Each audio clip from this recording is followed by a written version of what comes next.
selamat sore dan salam sejahtera bagi kita semua. Perkenalkan nama saya Aldi Pamungkas, NIM 202405-139, Fakultas Ilmu Sosial dan Ilmu Politik, Prodi Administrasi Publik. Sini saya akan mereview buku yang berjudul 6 Dimensi Strategis Administrasi Publik yang ditulis oleh Prof. Dr. Yeremias T. Keban. Sini saya memilih salah satu bab yaitu Etika Administrasi Publik. Sini konsep dasarnya yaitu etika. Etika adalah kebebasan atau kebiasaan perilaku, sifat, serta norma-norma yang ada pada diri manusia. Dan administrasi publik adalah pengelola, pelaksana, pelayanan, dan pengimplementasian pada publik yang bertujuan untuk memecahkan masalah dan juga sebagai wadah solusi di mana sudah diatur oleh pemerintah. Dan apa tujuan etika administrasi publik tersebut? Yaitu pertama, dalam pengambilan keputusan. Etika dalam pengambilan keputusan yang mempertimbangkan nilai efisiensi, ekonomis, dan prinsip-prinsip administrasi serta aspek moralitas. Jadi dalam pengambilan keputusan juga kita harus tahu akan maksud atau tujuan tersebut. Jadi pengimplementasiannya kepada masyarakat secara jelas. Dan kedua adalah dalam pelayanan publik. Etika dalam pelayanan publik yang diarahkan untuk memuaskan kepentingan atau kebahagiaan publik dan harus dijalankan dengan kewajiban dan motif yang benar. Jadi bagaimana kita harus memberi pelayanan yang baik dan efisiensi bagi para masyarakat.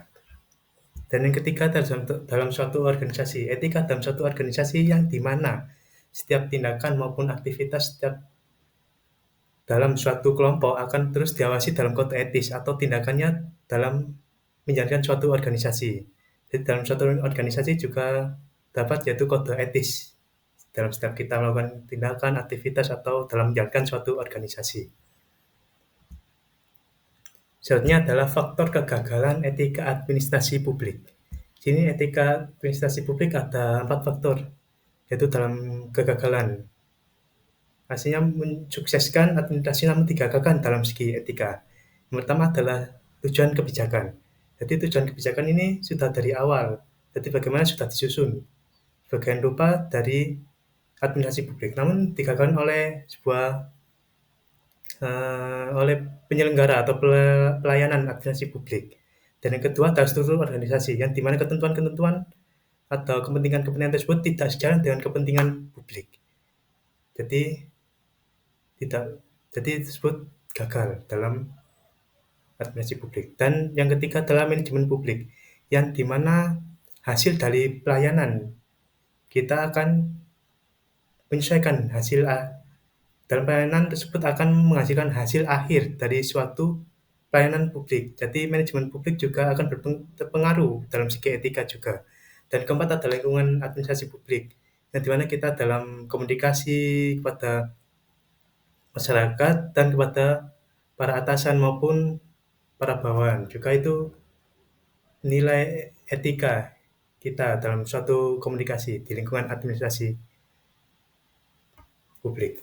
Dan relevansi kita sebagai etika administrasi publik dan contoh yaitu sebagaimana pemerintah kita sering dalam melakukan pelaksanaan yaitu bantuan sosial. Namun karena mindset masyarakat yang suka akan bantuan sosial tersebut, yang seharusnya masyarakat ingin yaitu suatu lapangan pekerjaan, akhirnya kebijakan yang dikeluarkan oleh keputusan yang dikeluarkan oleh para administrasi publik yaitu bantuan sosial tadi, namun tidak menyalahkan hal tersebut. Tapi dalam suatu jangka waktu yang pendek, bantuan sosial tersebut akan habis. Namun jika masyarakat atau jika dalam administrasi publik tersebut menyediakan suatu lapangan pekerjaan yang secara luas, para masyarakat juga akan memenuhi kebutuhan mereka. Namun tidak disalahkan bahwa bantuan sosial tersebut bisa mengurangi angka kemiskinan maupun angka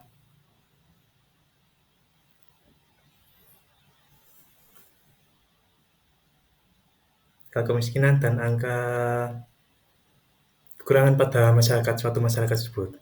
Namun lebih dipertimbangkan lagi dalam pengambilan keputusan tersebut. Dan yang selanjutnya yaitu birokrasi administrasi, yaitu birokrasi yang tertinggal. Ringkasan saya dapatkan dari bab akhir ini ialah birokrasi merupakan roda penggerak pemerintah yang sangat penting bagi penyelesaian masalah yang terjadi di masyarakat. Jika terjadi indikasi yang tidak diinginkan dikarenakan birokrasi yang selalu tertinggal, maka proses birokrasi yang ada akan merupakan kewajiban dan hak mereka dalam penanganan di masyarakat. Perubahan birokrasi memang diperlukan, tapi pemerintah seakan-akan tidak peduli akan hal itu, sehingga menyebabkan kerugian bagi masyarakat. Dan ini merupakan ketidakakuntabilitas yang dilakukan oleh para pemerintah, sehingga perlu adanya penanganan dan perubahan pada setiap birokrasi yang ada. Dan hubungan birokrasi dengan dimensi etika yang saya pilih, yaitu bahwa diketahui bahwa setiap tindakan yang dilakukan para birokrat harus pada maksud dan tujuan yang sesuai, atau pengimplementasian yang jelas kepada masyarakat, sehingga para masyarakat akan tahu akan setiap tindakan yang dilakukan para birokrat pada birokrasi. Dan nilai etika tetap terjunjung tinggi kepada para birokrat dan para jajarannya. Ya, pendapat tentang buku ini bagi saya yaitu kelebihannya yaitu buku ini berisikan pembahasan yang cukup akurat dan mudah dipahami, penataan bahasa yang cukup rileks serta penjelasan yang cukup rinci. Dan kekurangannya yaitu dalam setiap penulisan terdapat kata-kata yang salah dan penjelasan isu yang belum konkret.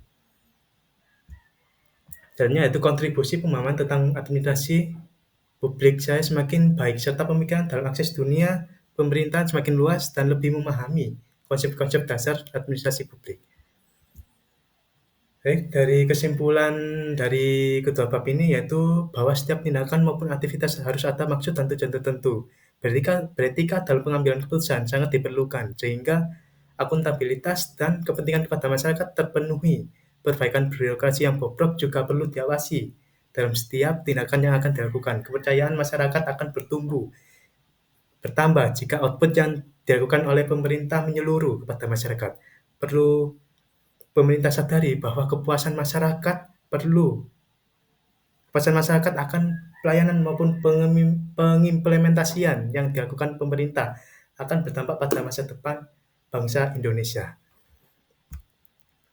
Dan untuk kata-kata penutup yaitu, jika kamu ingin dikenal maka menulislah, jika kamu ingin pintar maka membacalah. Namun jika kamu ingin kedua hal tersebut, maka berusaha dan berdoalah. Sekian dari saya. Maaf jika ada salah kata. Terima kasih. Salam sejahtera bagi kita semua.